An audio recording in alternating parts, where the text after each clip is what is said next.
Center. I want to thank you all for joining us and welcome you.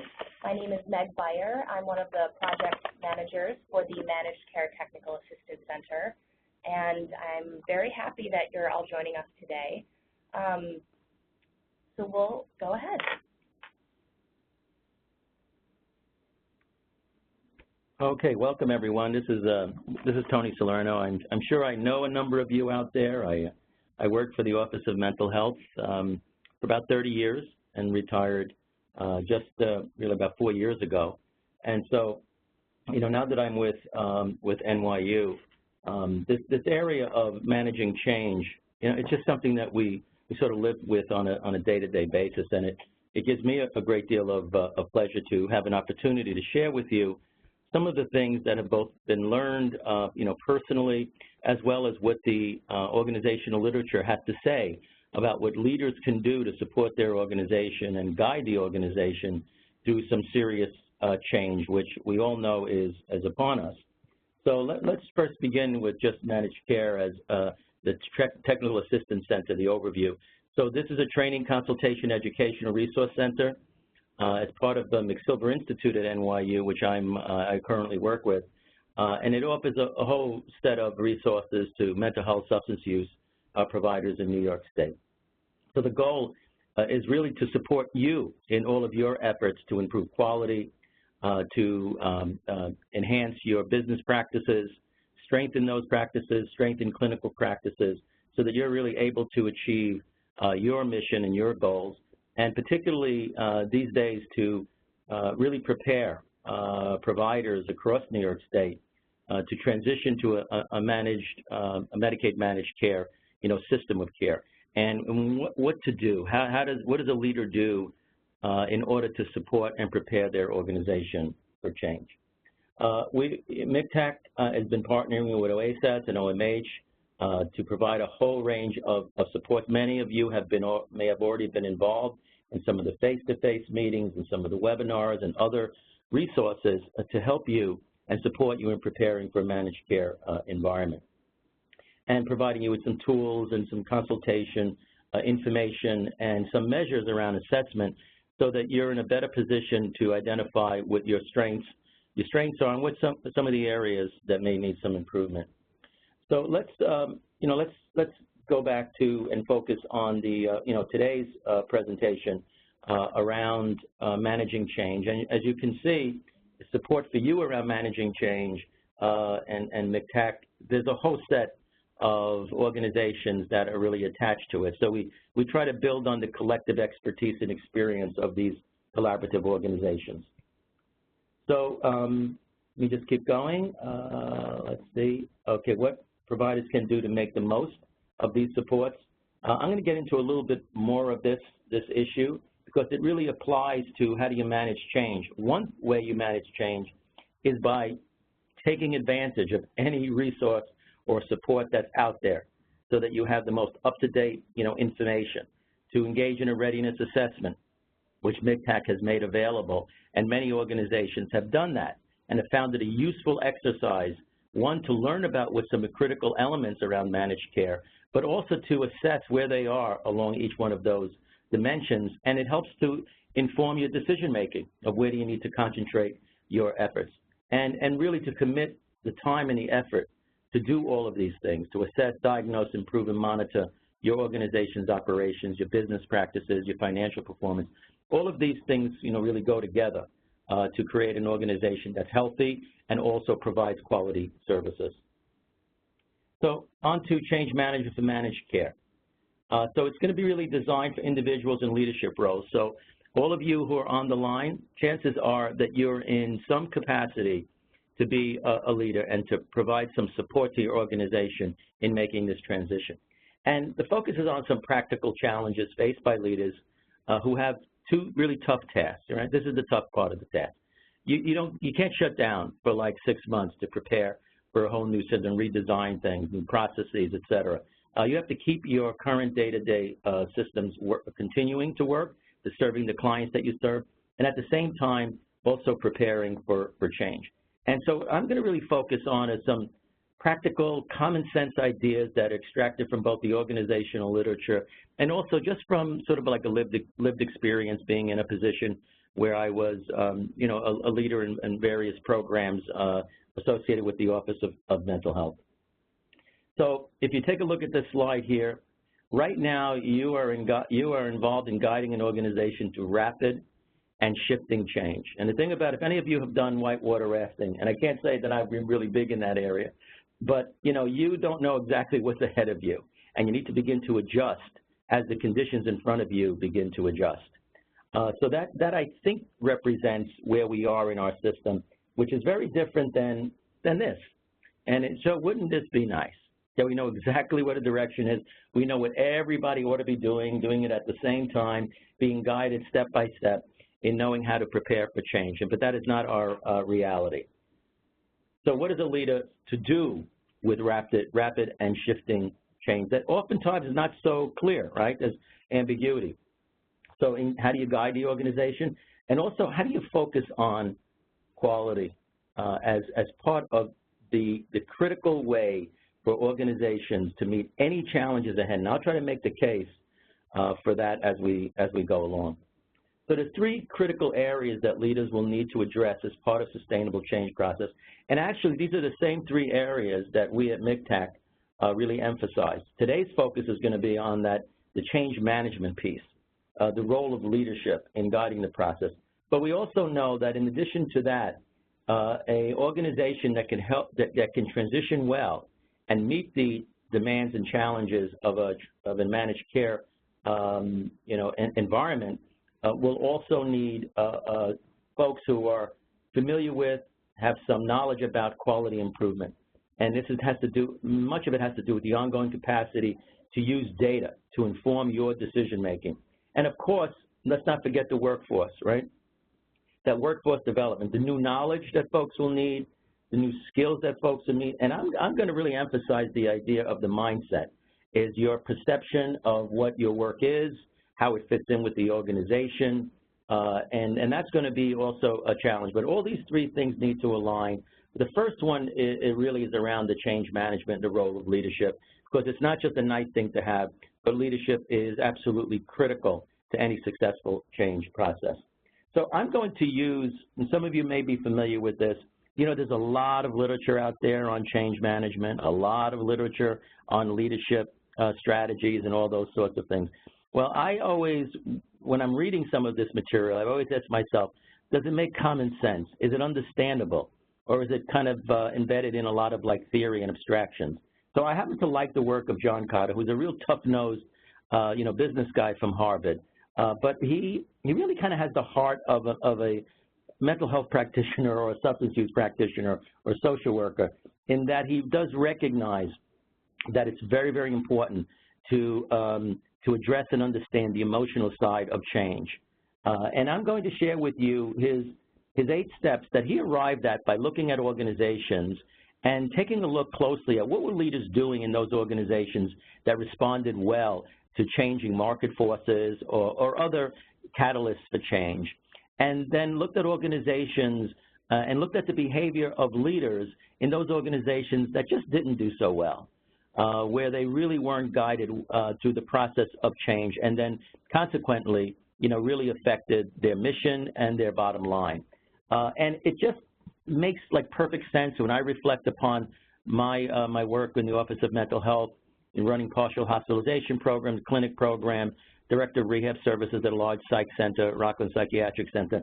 And those types of experiences, and I reflect upon some of these steps, I sure wish that I knew a little bit more about this when I was in that kind of leadership position. I think it would have provided me with some practical guidance in how I would be able to engage the workforce, particularly in my department, you know, of how to begin to support change of the organization. So I'm going to go through each one of these sort of 8 steps, and really you'll be the judge of whether or not these add some value to your understanding in terms of the role of leadership. And as you go through this, you can ask yourself, gee, is this something that I've considered? Is this something that I ought to do to really mobilize my organization? Because this is not something leaders do by themselves. An entire organization needs to move forward. And you need the support of everyone in that organization, from leadership to supervisors to the frontline practitioners, to the clients who are involved, to your board, to other community entities who may be involved in your organization as well. So building a sense of urgency, and this doesn't mean trying to scare the heck out of people. It really means being able to communicate to stakeholders in a way that can have a profound effect on their openness and willingness, right, to support the change process. Now, you as a leader, you're a person too, right?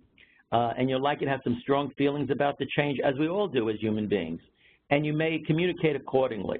So one of the things to always watch out for, and I must tell you, I've kind of slipped into one of these in my own work, and it could be very tempting to reflect sometimes on if you're feeling like negative about the change process, or minimizing it because you're very sensitive to the anxiety that the workforce has, or you may be discounting the response because you've been through other sorts of change events and they may not have come to fruition. So there may be some of these temptations. So if you find yourself thinking something like, you know, those so-and-sos don't know what the heck they're doing, and that's communicated to the workforce, or this is crazy, get used to it, or I don't know what to do, this is going to be a disaster, or don't worry, this is not a big deal.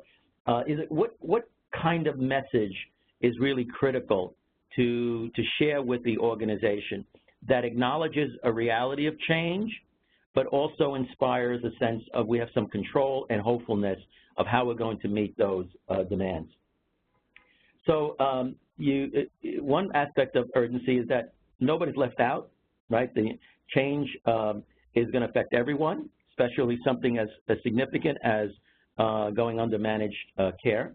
And the content of the message, to really think about this piece, you know, who is going to be the messenger? In many ways, leaders are the messengers. But then what's the message? And here are just some thoughts that come out of some of the literature on the kinds of communications that leaders can share and present that is likely to engage the stakeholders in your organization. One, this change is vitally important, right? This will not go away, you know, if we ignore it. The change is not easy, and that's an important acknowledgement. There's actually been some studies when an organization is trying to introduce an innovation and the leader sort of like minimizes what the change will involve, they actually do less well. And so it's really important to be frank and honest about the fact that this is not going to be easy. In fact, it may be uncomfortable, and it will require us to work differently. The other message is everyone is part of successfully managing change. Nobody's just a piece of furniture here who doesn't matter. The clients we serve need us to manage this change well. If it's not managed well and a lot of energy is directed towards the organization, directed towards the staff, directed towards leadership, and so that a lot of energy is turned inward, that means there's less energy to focus on the needs of clients. The change may also offer us some positive opportunities if we do it well, and a difficult road if we don't. And we need everyone on board, and we'll positively acknowledge those who support our efforts and really confront those who undermine efforts. And that really is sort of like important. In the change process of this importance, everyone needs to be pulling in the right direction. And some who may not, then the organization, I think, needs to address that as well. Now, I put this last notion of the organization owns the change. And what that means is it doesn't really mean that you're agreeing with the change or you fully embrace the change, you think the change is a great idea. But embracing the change is something we must do and that we'll do well. And it's not something like outside or we're going to be affected only by events and situations outside of our control. The message is that we can own this, we can make this happen for us. So that's part one. Another step that Cotter found in the leaders who guided their organization well is they got the vision right. They were able to develop a shared understanding of what it means to successfully function in a managed care environment. That was clear, that was really consistent. What really drives the workforce, really up a wall is when there's discrepant information, misinformation, unclear information. Information day one is different than information day two. There's a lack of consistency. So ensuring that, what is this all about? to the workforce. So what is this all going to really mean? To be able to articulate a vision for change and to focus on a vision that bridges your current practices with future practices. You know, it isn't as if what we're talking about is erasing the blackboard of who we are and creating like a whole new blackboard. That is not the case. Helping folks to realize the things that we're doing that we need to keep doing, that's really strong for us, but there may be some things that we're going to have to stop doing that we may have gotten used to or may become part of our organizational habits, and we need to stop doing that. It won't help us. And then things we haven't been doing that we'll need to do differently, you know, in a new environment. Another point that kind of made is the communicating for buy-in, and it's sort of related to the urgency issue. One of it is providing information, and clarity, as I mentioned, is important. And if there are benefits of working in a managed care environment, to really begin to identify that, and elements that we would begin to focus on that may actually be very much aligned with our mission and aligned with quality. And also emphasize the downside of not planning for change and involve and engage staff in sharing their ideas. And that'll have to do with helping staff to regain a sense of control, status, and personal meaning in this new environment. And I'm going to say more about that because there's been a whole literature examining, so when an organization goes through really big changes, how does the workforce respond? Now, the typical idea is, you know, we all resist to sort of change, but it's really a little more complicated, you know, than that there is just this knee-jerk kind of resistance anytime anyone says, hey, we're going to do things a little bit differently. It's more nuanced than that, and I'll share that with you. And the other piece is emphasize the supports, the resources, the tools that will be available.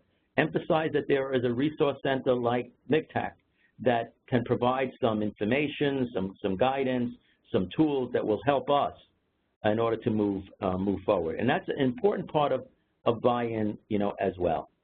So let's chat for just a moment. I'm going to ask you guys to type in the chat box, which I believe is on the lower right side, just one idea.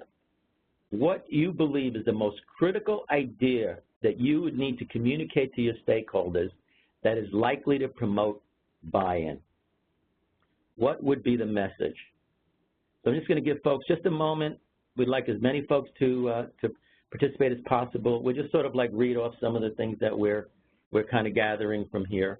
But just in the chat box, what would you as a leader, maybe this is the idea you've already communicated, or this is an idea that you plan to communicate, or this is something that you're just thinking about now, right? Most critical idea to communicate to your stakeholders, the clients, the staff, your board, okay, managers, supervisors that are likely to promote.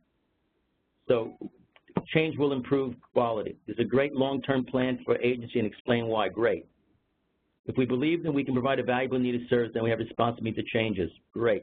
Seamless care. What kind of support will be staff? This will keep your skills up to date. That it all comes down to best serving the client. Emphasis on the benefit. Absolutely. Our survival is based on our ability to adapt. Excellent. Oh, wow. You know, these are coming in, streaming in very, very quickly. Really appreciate what you guys are saying.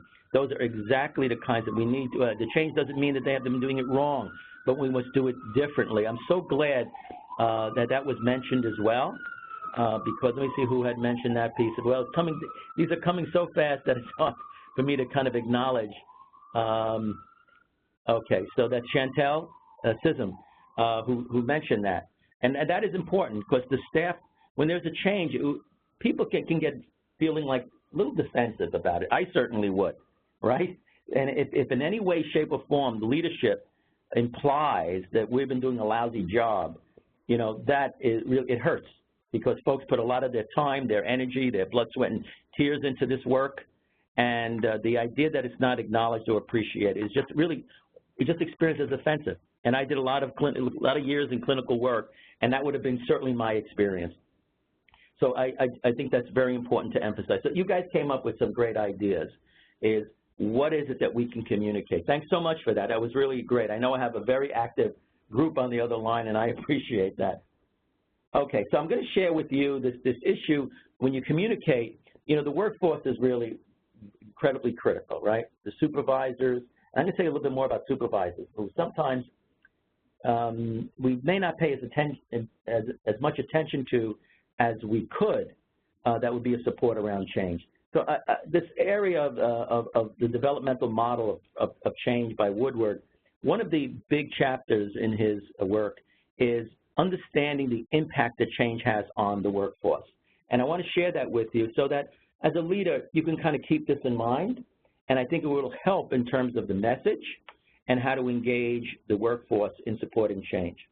So this is what we learned from Woodward and in his work on implementation science, that when there's a change, there's not so much that there is this knee-jerk reaction that, you know, now I got to learn something new, almost like people are kind of lazy to change.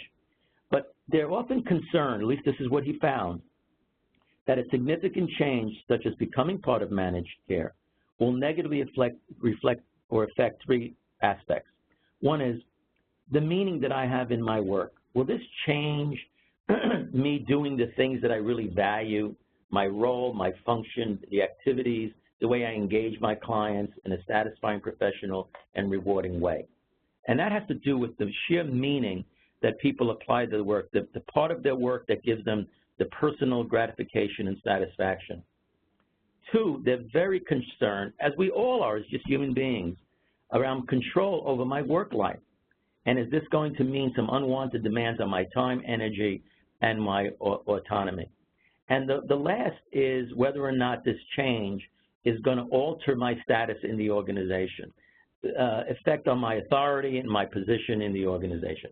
This is what Woodward found, and he found this across many, many different types of settings, including our types of settings, is that this is what human beings care about, so that change is not just this knee-jerk kind of reaction or resistance, but rather a rational concern about the impact that change has on my work experience, both in terms of the meaning that I have in my work, the control that I have in my work, and if it will affect the status that I have in the organization.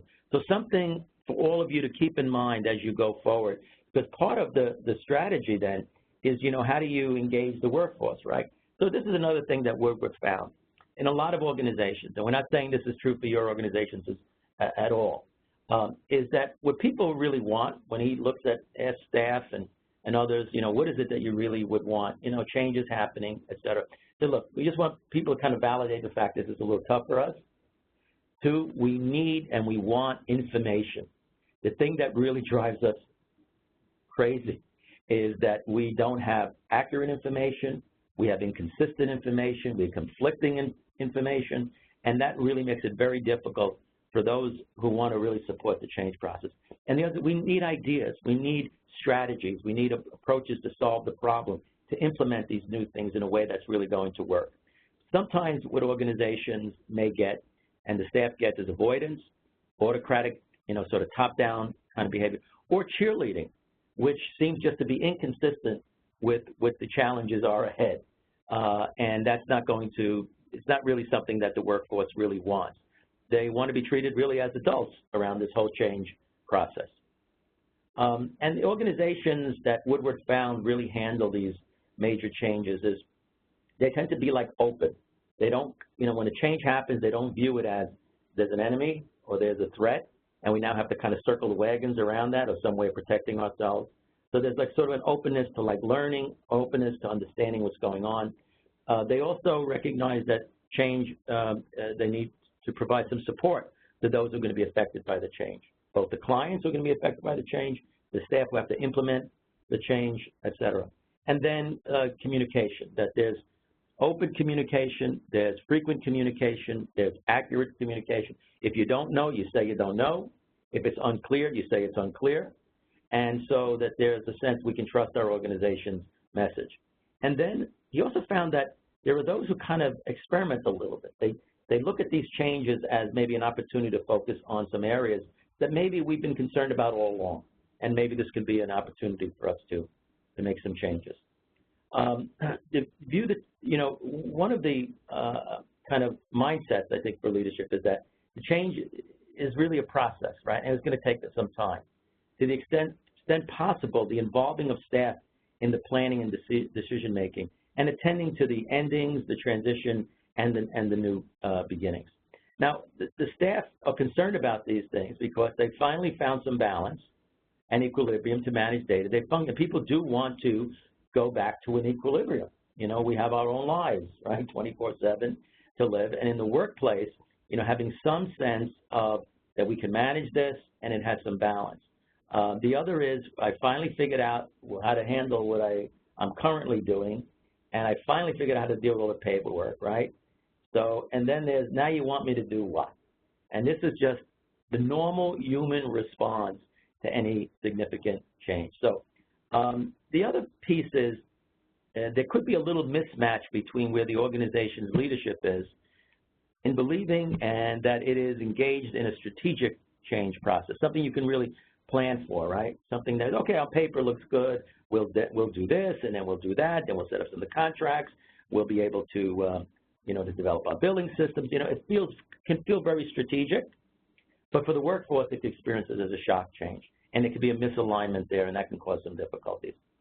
Okay, so let me go now back to Cotter on his fourth point, building the right core team. And this whole idea of having the team is something that Cotter found in organizations that were managing this well. And its key issue is making sure you have the right folks on that team, right? So it's senior leadership to make decisions, address barriers on the spot. Those with the experience and knowledge related to financing, billing, contracts, et cetera, all that financial end of managed care. Those who are going to be expected to carry out this change in day-to-day activities. Those who can provide some of the needed resources. And also those whose values, interests, beliefs, and orientation aligns with the improvement efforts. Have some champions who view this as an opportunity to really make some improvements. So think about that around the development of the team. So I have a poll question for you guys. And what best describes who currently is involved in overseeing this transition to managed care environment? I'm giving you 4 choices. I probably should have given you E as other, but let's just stay with these 4 choices and see where we are. So if you have a team comprised of the right people with the right skills and the right knowledge, fantastic. Please check that off. But maybe you'd say, no, maybe we're B. We have a team, but we probably don't have the members who all have the right skills and knowledge, you know, to really address this change.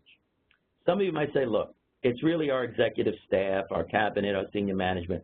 We're like overseeing the change. It's an existing group of senior leaders, and we're just taking this on rather than forming another team. And D is we haven't as yet put together, you know, a team. So if you would just pick the one that best describes where you currently are, that would be great. Let's just give you guys a moment to do so. And this will give us some sense of what folks are doing out there with respect to establishing a team.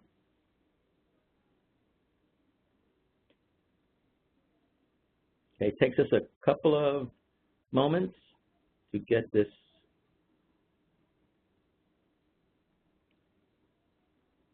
up and going. Let's see. You have to be a little patient. And is it Morgan who's handling this? Morgan, you have a sense of how we're doing? I know we have a lot of folks on the line. I think that kind of makes it a little bit longer because we have almost 250 attendees. Okay, so, all right. So we have 21 who have a team of the right people. The largest number is we have a team, but we may be missing some folks. 36, a very large number. It's really our management team, our executive team is handling this, and a number has yet to put together, the right team. Okay, so there is some diversity, around this. What Cotter would emphasize, and in his work, is really thinking about the team. And if your executive team may have the right members or bringing in some of the others, those who would be affected by it, those who have to implement it, may be a strategy that could be helpful so that you have the experience of various levels in your organization that are likely to be impacted by the change. So thanks very much, folks, for participating in the poll question. Okay, let's go on to the next slide here? Okay. Now, this issue of the team. If some of you folks have ever read the work of Jim Collins, he basically writes about the importance of the who, that leaders of companies or any organization, it goes from good to really good or great. Start not with, where we're going, but like the who, right? The people. Get the right people on the bus, get the wrong people off the bus, the right people in the right seat, and then you figure out where you're going and how to get there. So his emphasis, when he looks at organizations, has to do really with the workforce and the leadership. But sometimes it feels like this. and now what do we do, right? So these are some of our kind of contrasting, realities. And so what the managed care transition implementation team really needs is they need some information about change management principles. So I'm hoping that those of you who are part of this change and being part of a team or executive leadership, that this webinar will provide you with some tips on things that you can do that will help your efforts in moving forward. But there's also basic knowledge and skills in quality improvement, which is something to also consider, and then really educating the workforce around it. So our focus today, of course, is in that first bullet, but there are other areas that are important. I think it's important to acknowledge it. But let's not forget the critical role played by managers and supervisors. So they're the hands-on, on-the-ground leaders to guide and support change, and they're the ones who have to engage the workforce and the clients, right, in acknowledging the realities of change, communicating for buy-in every day. They are going to be the ones who reinforce the staff who are supportive of the change. They're going to be the ones addressing staff who may not be acting in ways that support the change. They're going to be the ones addressing the concerns of staff and helping staff to regain that sense of control, status, and personal meaning. And they're the ones who are likely to be closer to addressing the concerns of clients who need support and information to manage change successfully as well. I just want to emphasize that. I think over the years, the role of supervisors, in their role as more, as managers, may be concentrating on just keeping the wheels going on the current train, and not necessarily being part of, managing change. And actually, this comes from the leader-manager-supervisor challenge and I want to make that distinction a little bit, that leadership is not the same as management. It is not better than management, and leadership and management are distinct, complementary, and necessary in a changing environment. And what do I mean by that? Well, you're in the role of leadership when you are trying to help organization and people manage change. That's leadership role. It's adapting to shifting conditions, expectations, and environments. It anticipates changes, it initiates changes, it responds to the changes that are taking place. That's the role of leaders. The role of management is a little different. Their issue is not coping with change. Their issue is coping with complexity. It's finding a formula that's going to work day to day. Order and consistency, they're the ones involved with procedures and policies.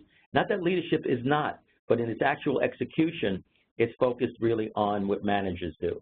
The roles and responsibilities, making sure people document correctly, sure that they're doing the right kind of billing when they're seeing clients, things appropriately documented, managing the risk, day to day. And we can keep going on and on around the role of management. But as it turns out, the movement separating leaders from managers is not going to make much sense these days.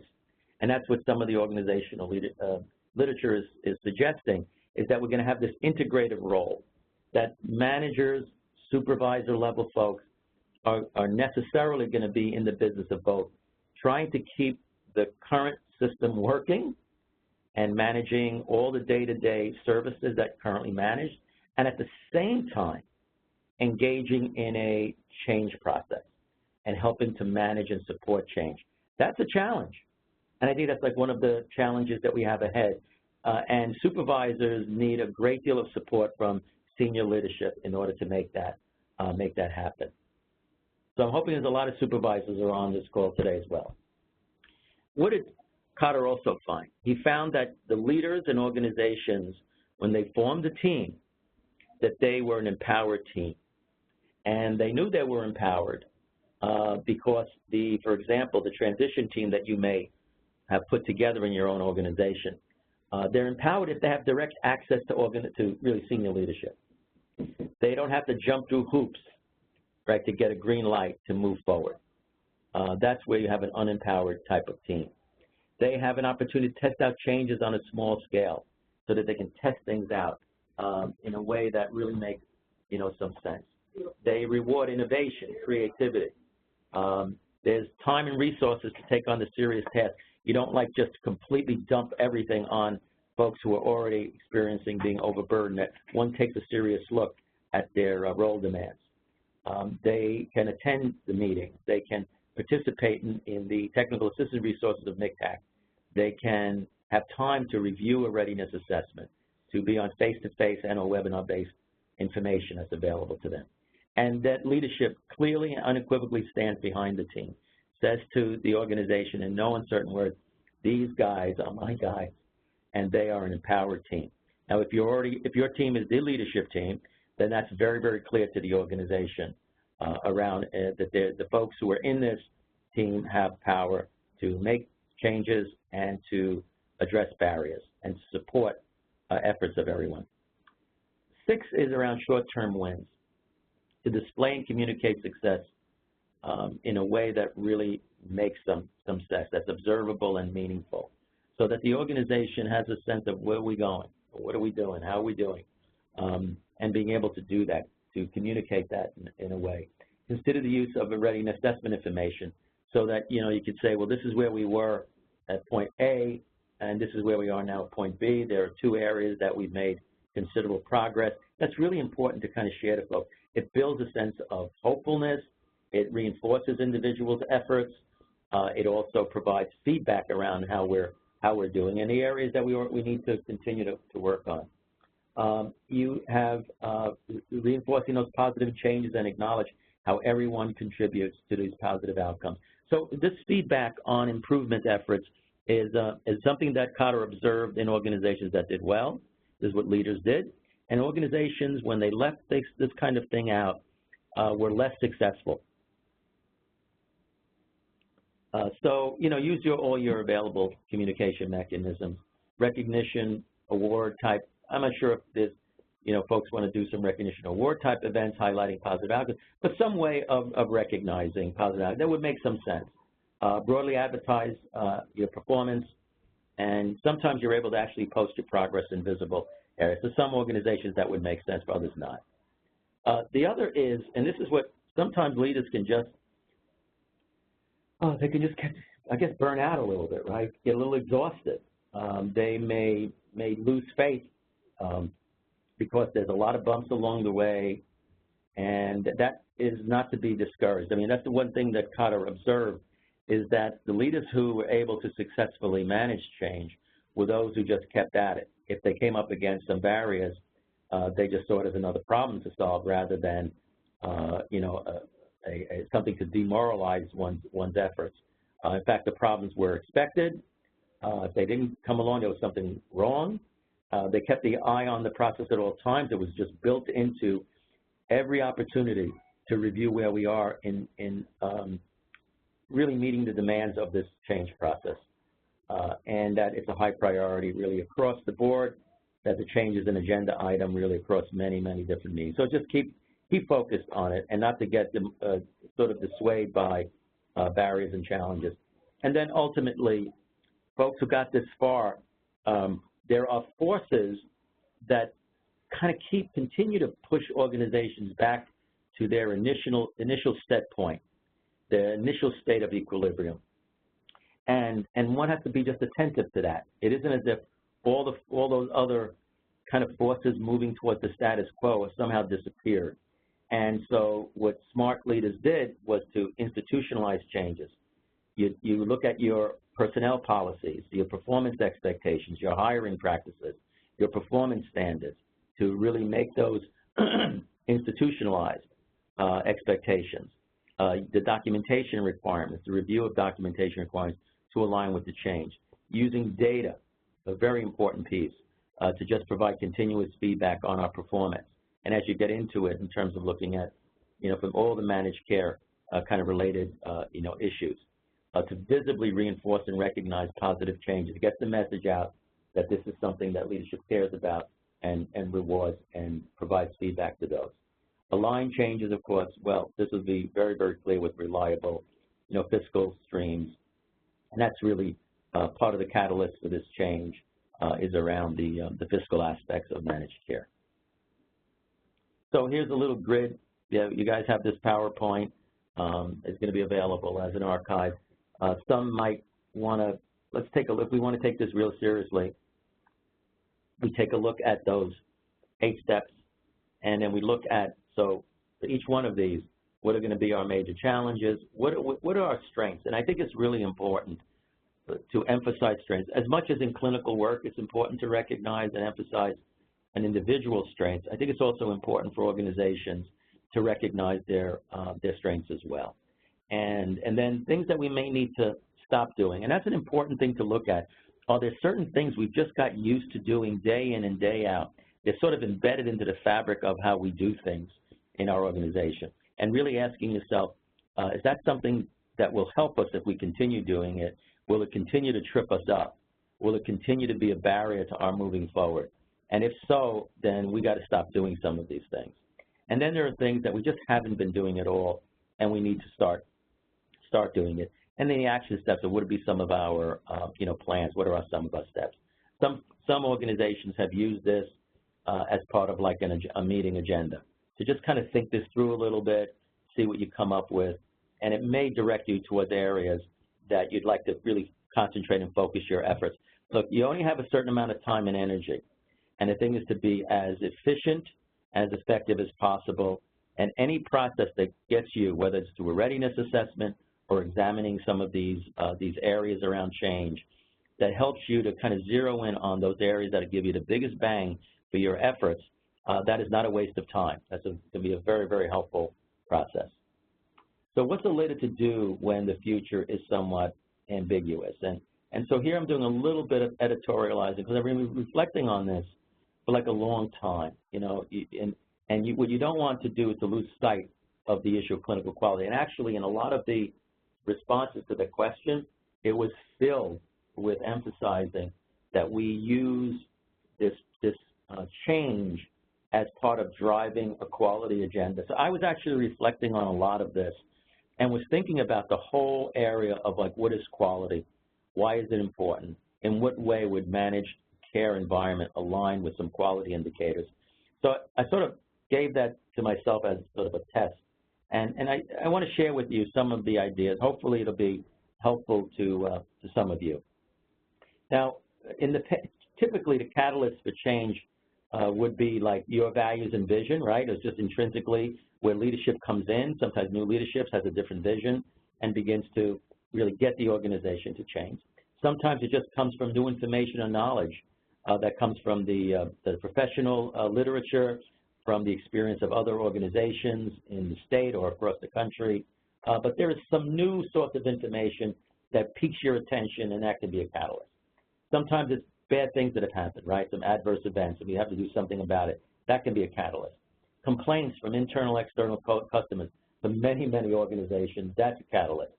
If there are regulatory, statutory requirements, both local, state, federal, then that is a catalyst. Accrediting requirements, market forces, system reputation, and now we have new payment oversight system, right? That's where the catalyst for change. But we want to like recognize that there are also other things that kind of stimulate change in our system. So what to do when the changes are not so clear? It will take some time, and it's quite, how is this all going to evolve over time? And I think what I've come to is if you focus on quality, it's going to be very hard to screw up. It's going to be very hard to make a mistake. It's going to be very hard to say we wasted our time because we focused on quality.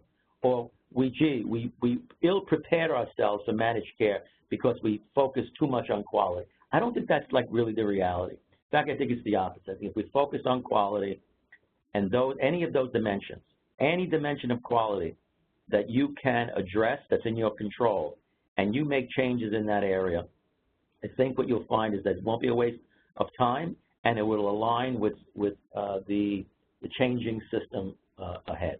So I'm going to make my case. You guys will decide whether or not that makes sense to you, and then think about how you might want to address that in your own organizations. So safety. No one is going to disagree, and I don't think any managed care environment or any other environment would ever say, well, safety's not that important.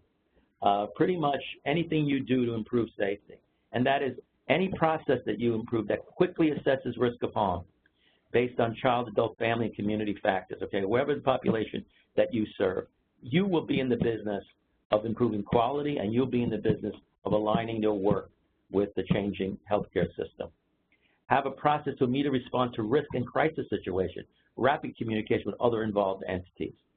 If you increase access to help when and where it is needed, to impart knowledge regarding resources and support during crises, how things will be handled. If you develop wellness plans with your clients, if you develop relapse prevention plans with your clients, if you think about how clients would get in touch in a way that is easy, that they're likely to get some support, those are all going to support safety. If some of you who are involved in trauma-informed care look at your environment, that's going to be very appealing, comfortable, right? Both the emotional environment, then that is going to support a sense of safety. If you look at the way your groups are run and you have strategies and approaches of group facilitation to increase a sense of comfort and safety in that group, you're in the business of improving quality that I think is going to align very well with really the expectations of the managed care, setting.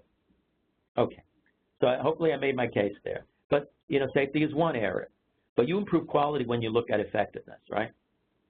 So if you're in the business of looking at best practices for a particular clinical condition, if you're looking at focusing on measurable outcomes, which is going to be increasingly, I think, the expectation and accountability across the system, so how do we know we're doing a good job? How do we know that we're addressing the needs of the clients and their particular, clinical challenges in a way that we can actually demonstrate?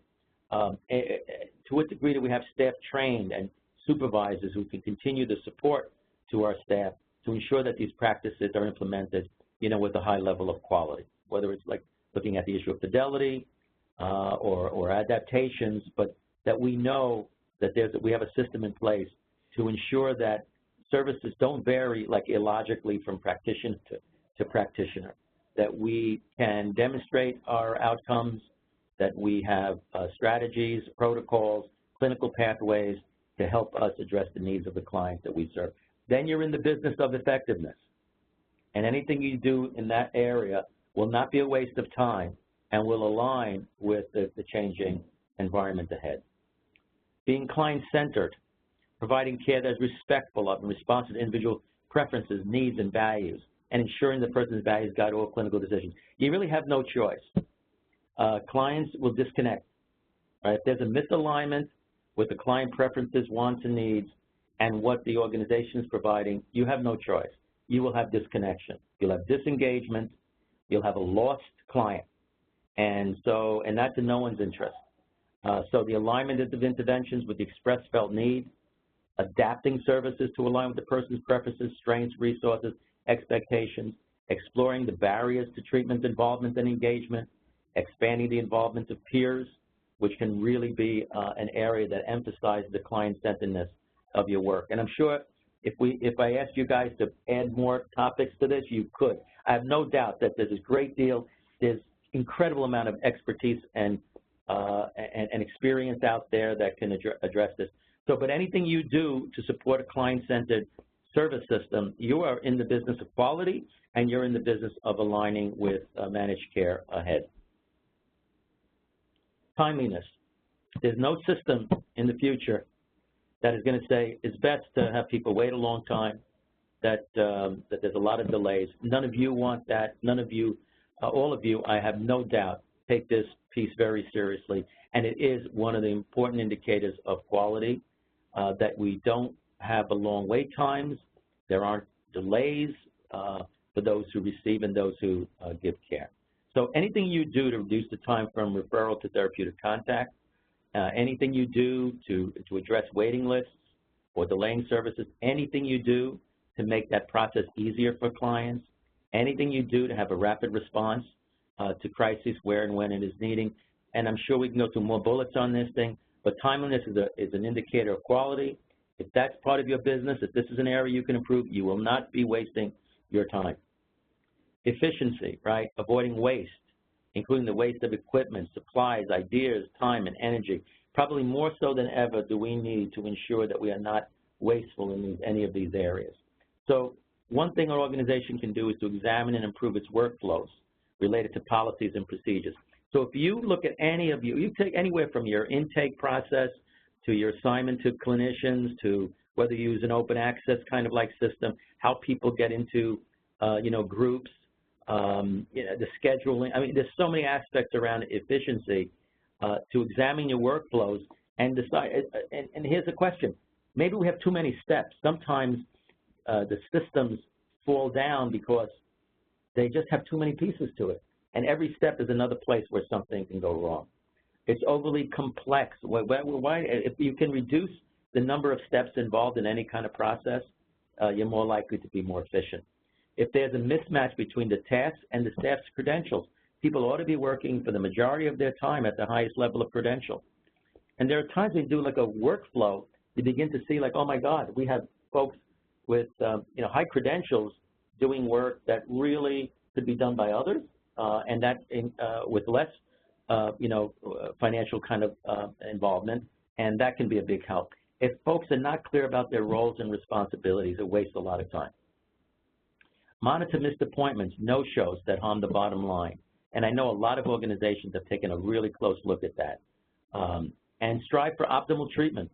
Anything that avoids the overuse. We can underuse services, we can overuse services. When you have folks who have been at the same level of care for a very, very long time, have been very, very stable, that's something to really take a look at. I've seen situations where, you had your client, sort of the enrolled clients, and then something happened where people needed to be, like discharged or go to a lower level of care. And lo and behold, folks were able to kind of, somehow you found it. I certainly saw this in hospitals systems that I'm most familiar with, where we needed to begin to reduce, the census, et cetera, and somehow we found ways we found the clients who were ready, who somehow we didn't think were ready before. And so there may be an opportunity to just ensure that folks aren't getting too much services that really is wasteful, it's expensive, and that there are those who are not getting enough. And really being able to develop a service plan where we can match the amount of effort to what the needs of the client happens to be. Equity. This is an issue around social justice as well.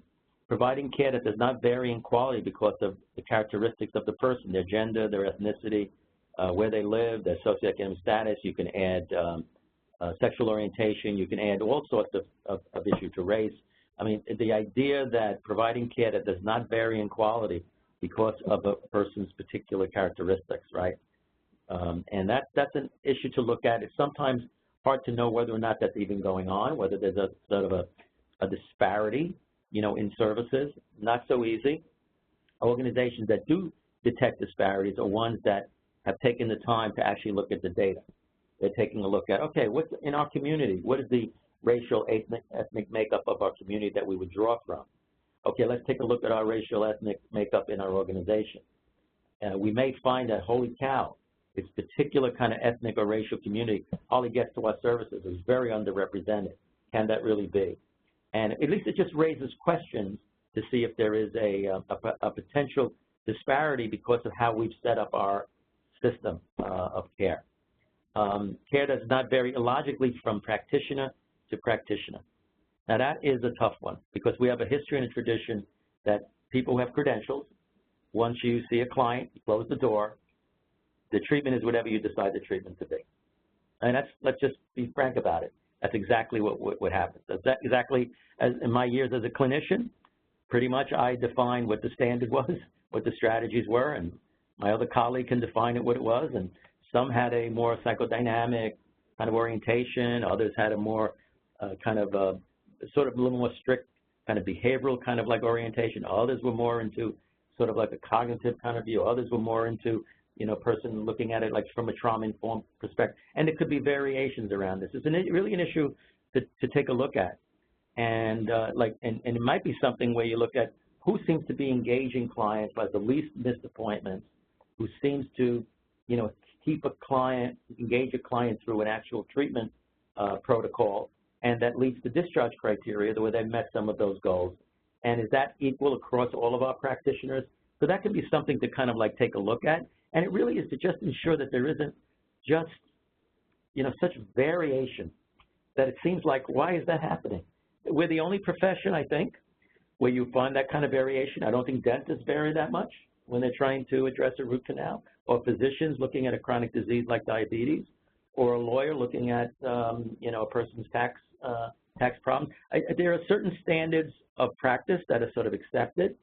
In the area of mental health and perhaps the substance abuse as well, there is much greater gradation and lack of clarity on the accepted universal kinds of standards, you know, of practice. And I think that that's just something that exists within us, and I think in the future ahead we may want to take a closer look, you know, at that. And part of it is the role of supervision, so that there are some quality practices or best practices that ought to be available to individuals with a certain clinical condition, that we have staff across the board who have knowledge or have that as part of their repertoire of skills and competencies that they can apply. Okay, this one we can kind of go on for a long time on this one, on the issue of equity. Then there's appropriateness. Services are appropriate in light of the clinical needs, language, culture. This has a lot to do with providing the least restricted level of service to address the level of clinical need, right? So that we're not offering too much expensive care, but also more restrictive, you know, type of care. And this may, you know, I'm broadening now beyond, you know, outpatient like clinics. We're thinking about the whole spectrum of services out there. That the decision-making takes into account the cultural, religious, socioeconomic, other contextual factors in the data experience here about child care, about adults, any population you happen to work with.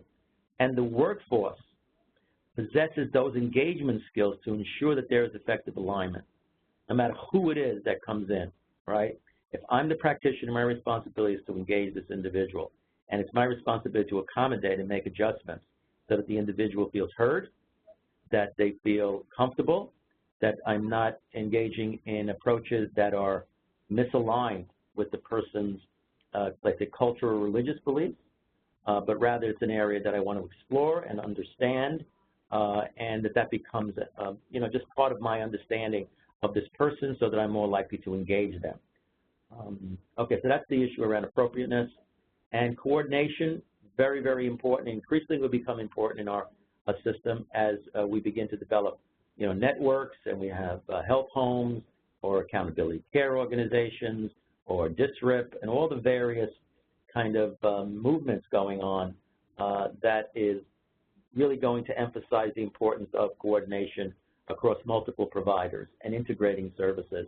So the various community entities involved in the care of a person, that there's a way to communicate information, coordinate services, ensure that no one falls through the cracks. And these are just an example of some of those entities. So the risks associated with transition from one level to another is minimized through well-coordinated processes for those folks who have understanding of critical time intervention, where we really, which is one effort, just one example of how you try to help individuals from an inpatient to an outpatient transition. That is certainly, that kind of coordination and continuity can be really just another example of a quality system and avoiding abrupt, poorly planned transitions. Anything you guys do to improve coordination will not be a waste of time. It will be aligned with quality and will also be aligned with some of those principles and values of a managed care setting. Accessibility is another critical quality indicator. And some have approached this, and MIGTAC has been very helpful, and the CTAC before that, where we were looking at business practices everywhere from open access scheduling, where there's been recently support around just-in-time psychiatric support. Look, if you can develop a rapid response process or team. Again, for some organizations, some of these aspects will be more relevant than others, but we wanted to just kind of include you know, all the different options so that would be as relevant as possible. So access, critically important. Managed care cares about access. Quality services cares about access. Clients care about access. So this is one that I think we kind of all agree upon, that no system of care will ever want it to be have developed less accessibility. So I think the point we're trying to make here is that this combination of practical leadership strategies coupled with a focus on quality is needed to successfully guide an organization through this white water rafting environment ahead. And what leaders do and not do is going to play a critical role in optimally responding to change. And one of the areas that we want to make sure we do emphasize is bother us at MCTAC. Make use of every technical assistance support from us. Our 3 key areas is helping organizations manage change. This is one example of it, to ensure that we can give you the most sort of up-to-date information that's common sense, that is practical, that is not so theoretical or academic, that you can actually implement. You could literally implement some of these things. You can pick and choose what you want to implement or address anytime you want. You could do it literally this afternoon. If you're having a meeting, there are some elements here that you might want to, that you've extracted and say, this might be kind of helpful, so let me see how I can apply this in my work. That's going to be your job, is we can expose you to some information and some knowledge, and it's going to, on your end, it's, okay, let me see out of all of these things I've heard, what is the most doable, what is practical, what is it that I agree with most, that I'm actually able to act on in really quickly, not a month from now, you'll forget it a month from now, but that you can actually apply quickly, at this point in time. So that's where we are. I went through a lot of these areas. We definitely have some time left because we gave ourselves about an hour and a half, and we don't always use up the hour and a half, but we just want to make sure that we have at least enough time so we don't find ourselves rushing or not giving people a chance to ask any questions. So, okay? And so, Tony, thank you, Dr. Salerno. We do have some questions that have already come in. Great. And before we dive into the questions, I just wanted to remind everyone on the call, MCTAC, the Managed Care Technical Assistance Center, recently launched our new website where this recorded webinar will be posted shortly with slides. And there are a variety of different resources and tools available through MCTAC. So I just want to encourage everyone who's interested to visit the website at mctac.org and to also potentially sign up for our email listserv so that you can be included on any future MCTAC initiatives or fabulous webinars such as today's. So with that, if anyone has additional questions, please chat them in. And I think we're going to start with some of the first ones we got in during the call. So sure. Why don't you read them out loud? So our first question, how do clinical credentials play a role in building the team? Is it a good plan process to have a mix on the team? And if so, what's the best mix of experience? I think if I was looking at what kind of knowledge and skill I would like to have represented, in the team, the first thing is you do need someone with muscle.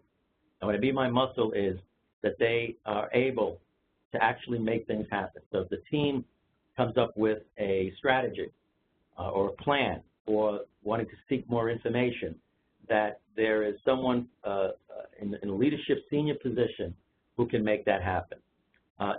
Now, depending on the size of your organization, whether it's very big in terms of the layers or it's flat type of system, you can have someone who's a supervisor who can be a team leader around this, or somebody from finance. Sometimes having a co-team leaders, both those who know the finance system well and those who are involved in the clinical practice, that could be a very, very nice team. But I think you want somebody in there who has some knowledge of the critical managed care domains of success, and that'll include the billing issues, some of the documentation issues. So you definitely want that kind of level of expertise. If you have folks on the team who have some expertise in quality improvement or knowing how to collect data. Now, some organizations do. Other organizations struggle a little bit more with that. But having someone who can actually take a look at the hard numbers, that would be really important. Then you could also, those folks who have to execute the changes. So I would always have like a diversity, right? You'd have a clinician on there, If you have a consumer council, I would definitely have a consumer on there as well, because the disseminating of this information, clients may be coming up and saying, gee, I got this letter, I'm eligible for something called HARP, what the heck is that? So having clinical staff, having consumers, if you have consumers that you can engage, peer specialists, I would have them on the team, as well. And that can become fluid. You'll have folks who might be the core team who meets regularly. I think that's another piece that I should have emphasized, is that part of it is the membership, but also having a core team where they're not likely, members are not likely to cancel a lot. So that in the beginning, you'd want to really meet regularly, maybe every couple of weeks or so, and to really develop your plan, get a sense of what we need to do. So that's what those are some of the things that I would, recommend. I would have, probably have psychiatry on there as well. So I'd want some diversity, because who are the critical players? And particularly don't exclude those who actually have to carry out some of the changes, I think is really one of the most important messages, or be affected by the change, which is the clients. Thank you. Our next question that was chatted in, what are the positive changes I should communicate to staffers regarding greater need for registration, pre-authorization, and concurrent reviews? I think the message is that an accountable system is a quality system, is one in which we begin to take a really close look at what are the services that we are providing, what are the outcomes that we're looking to promote, and also the idea that we have, a plan that is not so open-ended. In my clinical, work, the reality is I think I could have been seeing folks for 15 or 20 years. There really was no sort of endpoint. The discharge criteria didn't seem to really match very much with the real client needs. What it means to go from a clinical to subclinical level, I think is an important issue. I think that managed care will also be a catalyst to take a hard look at best practices. So to be able to ensure that if someone asks you a question, so what do you do if a person has this type of problem, this kind of problem, that it doesn't vary illogically.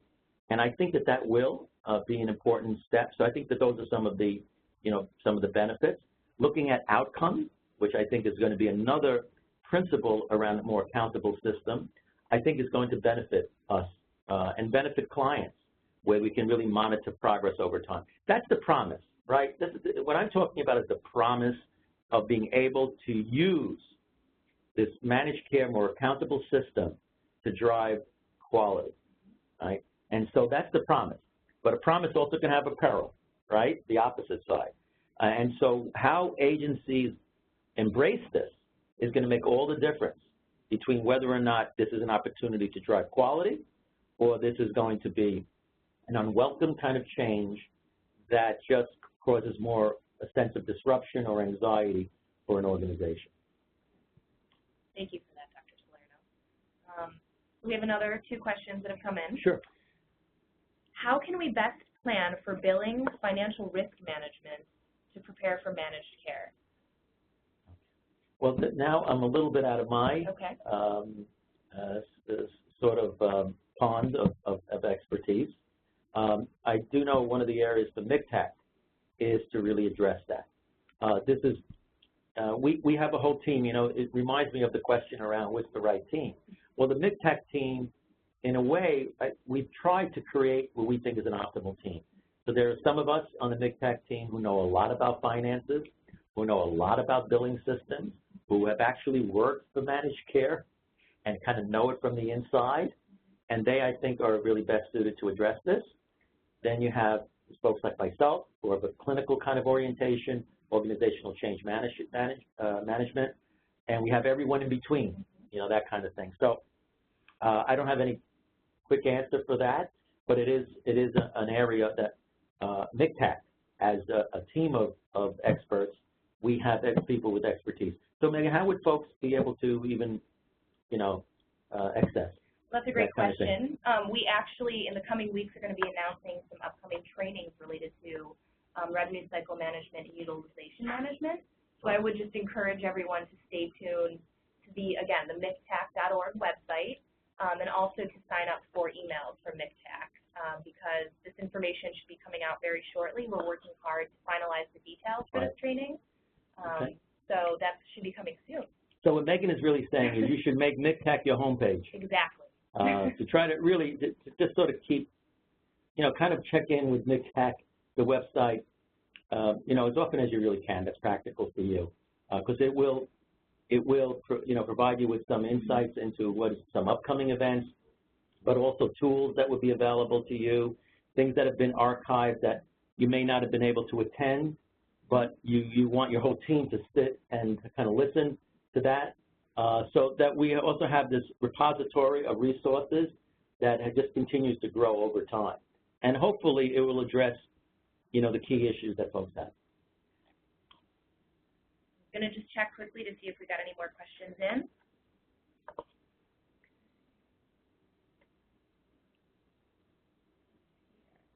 Okay, so we have one question, and I think this can be redirected towards our managed care technical assistance website. But the question is, the question is, when will we find out what types of managed care rules will be implemented, such as authorizations, referrals, et cetera? Right. I think Megan can handle that question. So and the way I'm going to handle that question is to just encourage you to stay tuned to our MCTAC website. As soon as we get any information that we can disseminate, we either email it out immediately to all of our members on our email list or post it to our website. I think in terms of communicating for buy-in, letting folks know that there is such a thing as MCTAC. Anyone, depending on your policies around internet access, that folks across your organization should check in. This doesn't necessarily have to be like where one person checks in and then decides to disseminate it to this person, the other person. I think that one of the messages is, listen, all of us have to make this happen. All of us are going to be instrumental in being able to use this change as an opportunity to address a number of issues. And there really are ways to improve our clinical practice because as all those indicators of quality, none of them would in managed care say, oh, we don't think that's a good idea. Or, gee, we're not concerned about access. Oh, gee, we're not concerned about safety. Gee, we don't care if things are effective. That's not the case. And I hope this isn't too naive on my part, but I tend to see the area of quality as perhaps the place where we can sort of like have some consensus with both the payers as well as the clinical kind of folks. And there may be some aspects or habits that we formed over the years, especially in a fee-for-service kind of like environment, where there was perhaps it's just volume and whatever you do is okay, that if we begin to take a harder look at the work that we do, that maybe we can both find what would be more professionally satisfying as well as better outcomes for clients. That, again, is the promise. And I think that's going to rest on how organizations sort of approach this whole change process. And some, if it's viewed as, unwelcome, and that's communicated to the organization, I think pretty much that message is not going to catalyze or stimulate support for moving forward. And so I would just sort of emphasize that piece of it. Okay. Any other questions? I saw one just pop up right here that says, do we sign up for emails via the website? And yes, you do. You can go, there are directions and cues on how to sign up. Also, the direct email address for any MCTAC-related info is mctac.info@nyu.edu.